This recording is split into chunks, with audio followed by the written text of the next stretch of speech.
Thanks for joining us for our next installment of our small group study. We're going to be talking about the divided kingdom this week. And so, Chad, would you go ahead and read for us? Yeah, I'm starting in 1 Kings chapter 12, and Rehoboam has succeeded his father Solomon.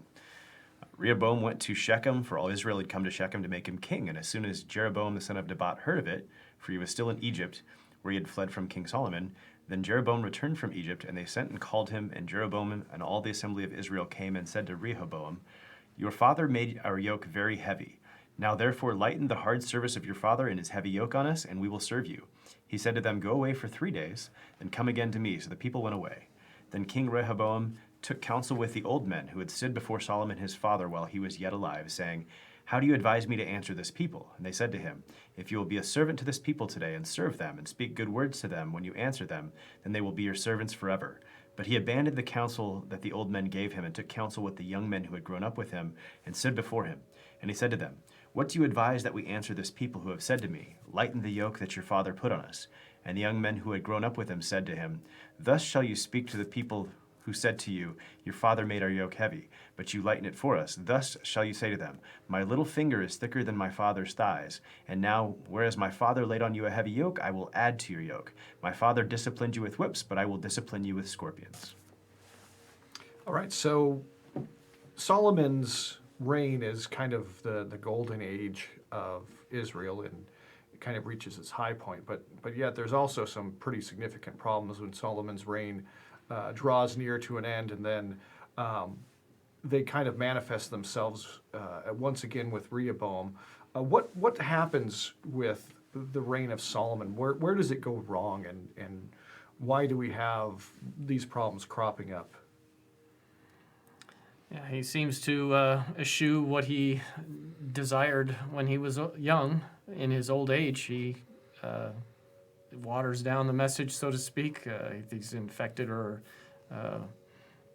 destabilized by the influence of other people, other countries. He marries a ton of women. That's a bad idea. Yeah. He also, obviously early on, he asked for wisdom because he wanted to rule God's people well. And his focus was on the nation of Israel and their glory. And obviously his focus at some points turns to his own glory at the expense of the nation of Israel, and he's made it very difficult for the nation. Yeah, there seems to be this disconnect between kind of the fruit of glory and the root of glory.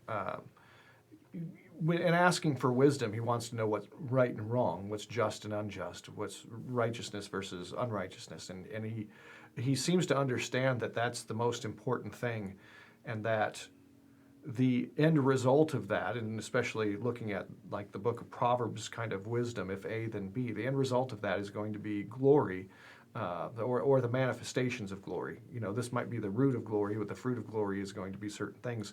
And he really, in the choice that he's given at the beginning when he chooses wisdom, he decides to give up on those external markers of glory for the foundation of glory, which is wisdom. And then at some point, he seems to turn toward the external markers and starts doing some really foolish things in order to pursue those.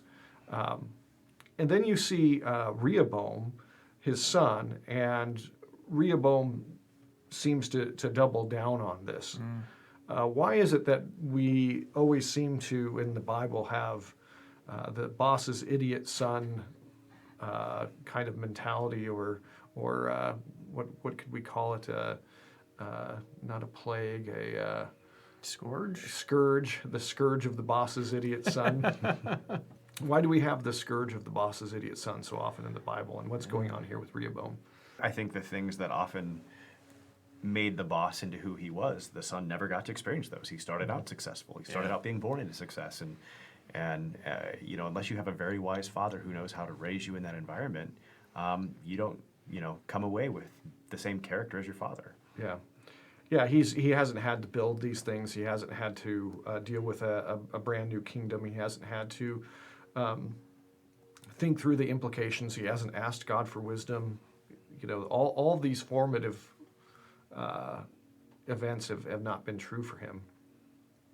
Now, he wants to have a civil war And God says no. Why?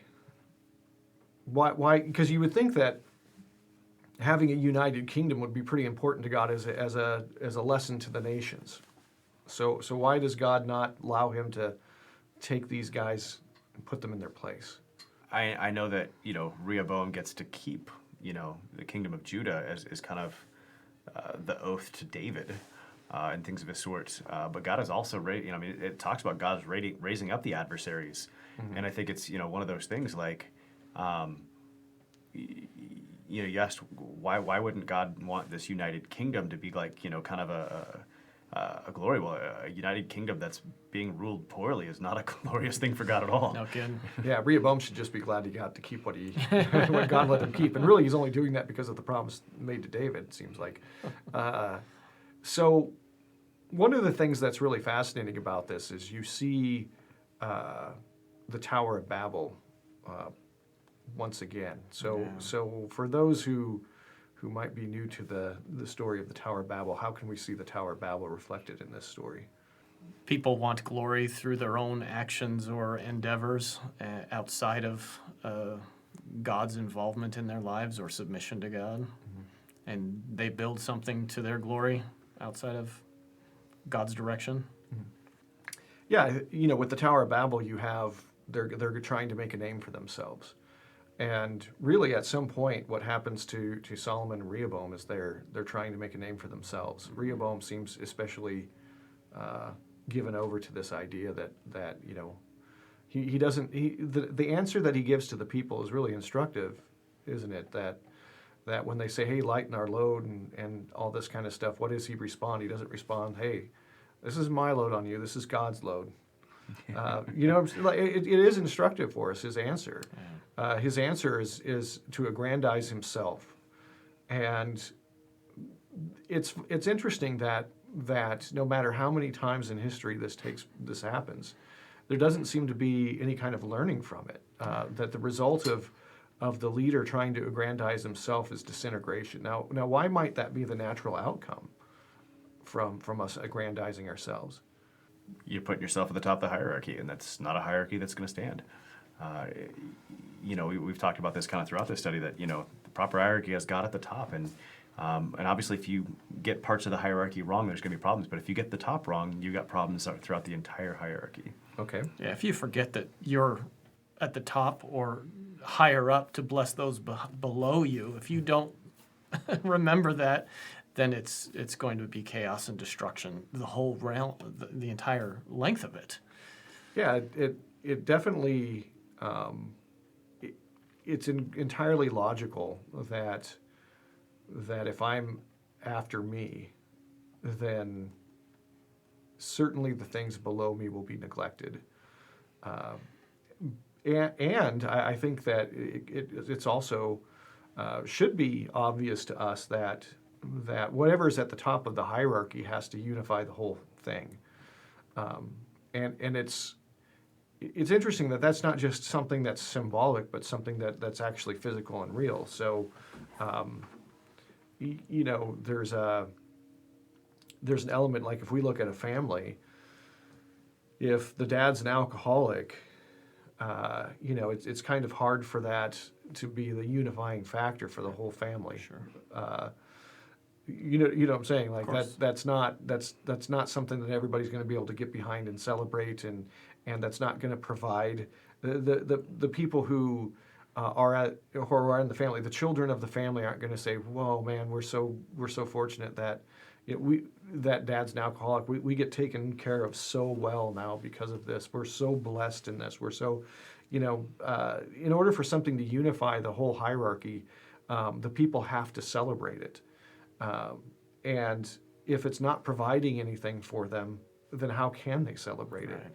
And to think that you or any leader making the whole thing about himself is somehow what does that provide to the people, and why in the world would they ever celebrate that? And so the natural reaction is that everybody then goes, oh well, I guess what this is all about is us going after what's good for us, and then everybody in the hierarchy is going to start doing that, and then the hierarchy is going to be disintegrated. Yeah. this isn't really difficult from a conceptual standpoint, although we don't ever seem to learn the lesson.